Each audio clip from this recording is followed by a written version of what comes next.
Okay. Number 3 on the prospect wars. It's a battle of the Tyreses. 2 guys that I had as lottery picks, 2 guys that I considered to be the steals of the 2020 NBA draft.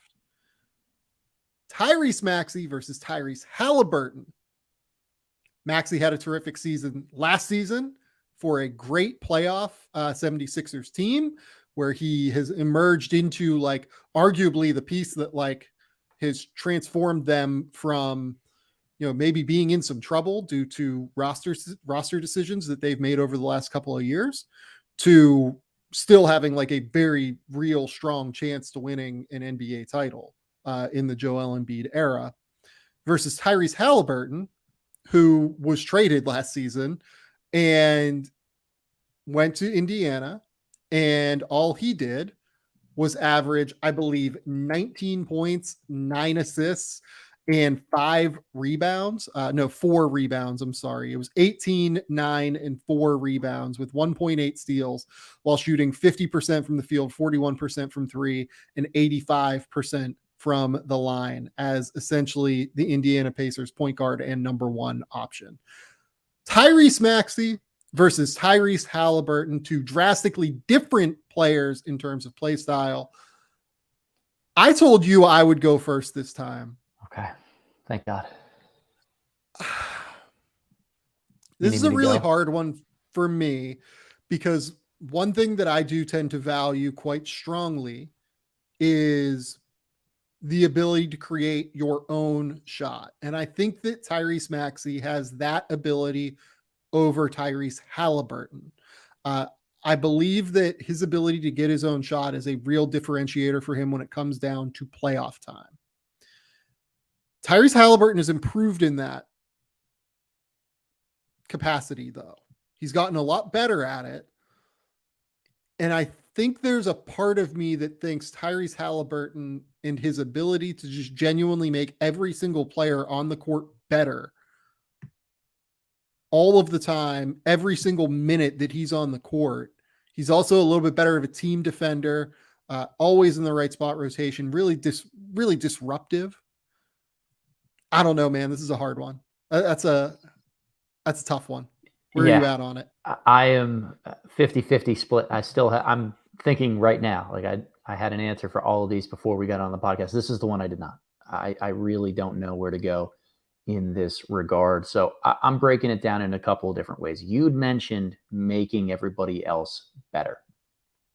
I don't know how to quantify that, but if I'm building a team, I think that what Haliburton brings fits really, really well next to any type of player, because we know he's going to make pick and pop bigs, rim running bigs, spot up shooters, other great, all-star isolation scorers. He makes all of them better. But we just watched Tyrese Maxey, like you said, be the guard that resurrected a team that already has 2 all-stars. And as we've discussed before, future Hall of Famers on it. One of them is a perennial MVP candidate, and he blends in so well. I don't know how I feel about the making everybody better just being a pure advantage for Haliburton, because Maxey already does it. He just does it in a different way.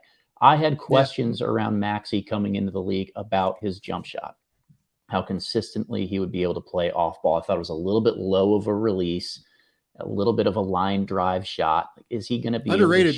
Both of these guys, similar, like in terms of like questions, like they both look like they should make shots. Haliburton, like honestly, maybe doesn't look like he should make shots, but he's just been a great shooter at every single level that he's ever been at. So you just kind of have to trust it at some point. But continue. I'm sorry. No, I think with Maxey, just looking at the numbers from this year, 45% on his catch and shoot looks, 57.5% on corner threes.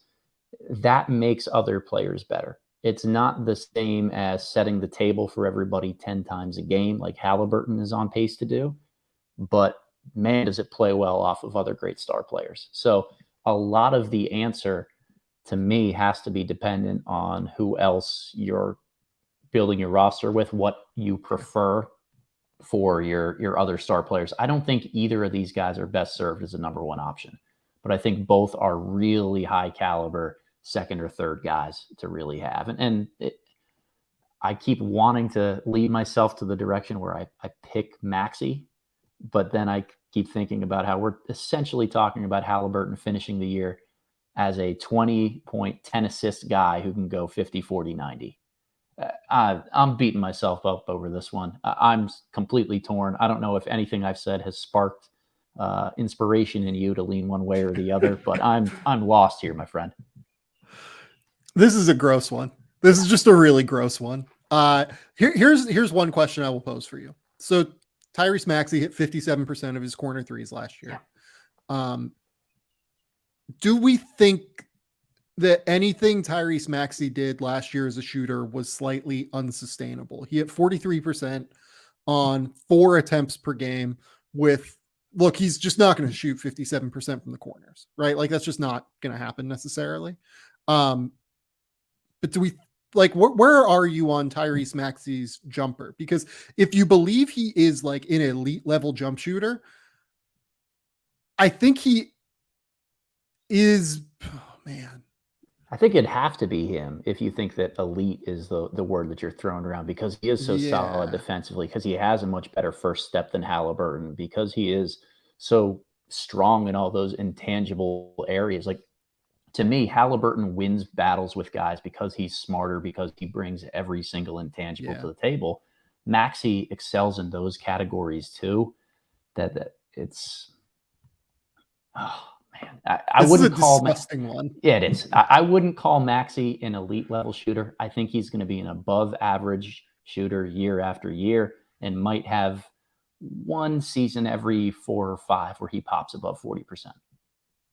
Okay. I'm going to go Tyrese Haliburton.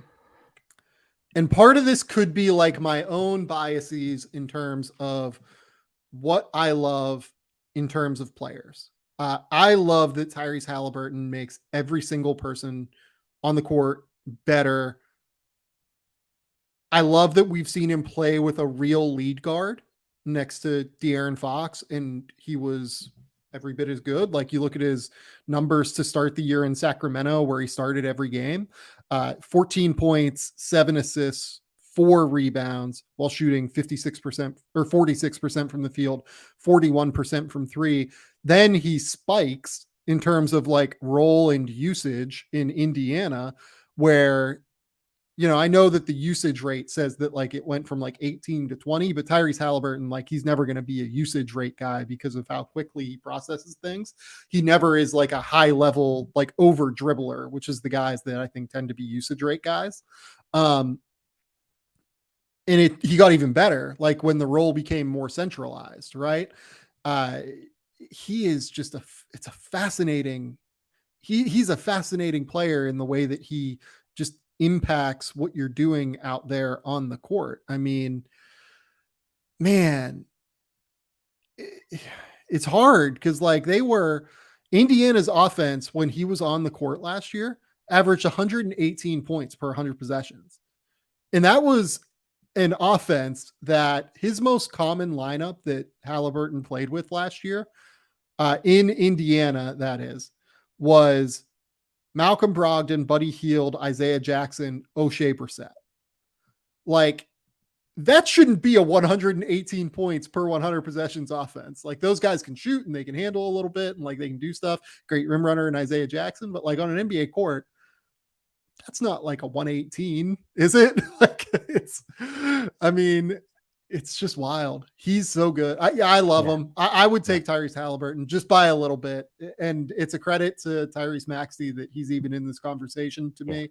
I would go just by a hair, Tyrese Haliburton. I don't feel good about that though. I love them. I love them both. You've swung me with just that piece there on the offensive numbers in Indiana. 52% to 48%. Tyrese Haliburton. Twitter, make sure you back us up on that and show how razor thin this is. But like, this was pulling teeth on this one, Sam. Yeah, no, that was a difficult one. I will say, like, on the defensive end, Haliburton does have some real concerns in terms of playing on the ball when the playoffs roll around. I do have some just like slight worries, but I think his worry is strength more than anything right now.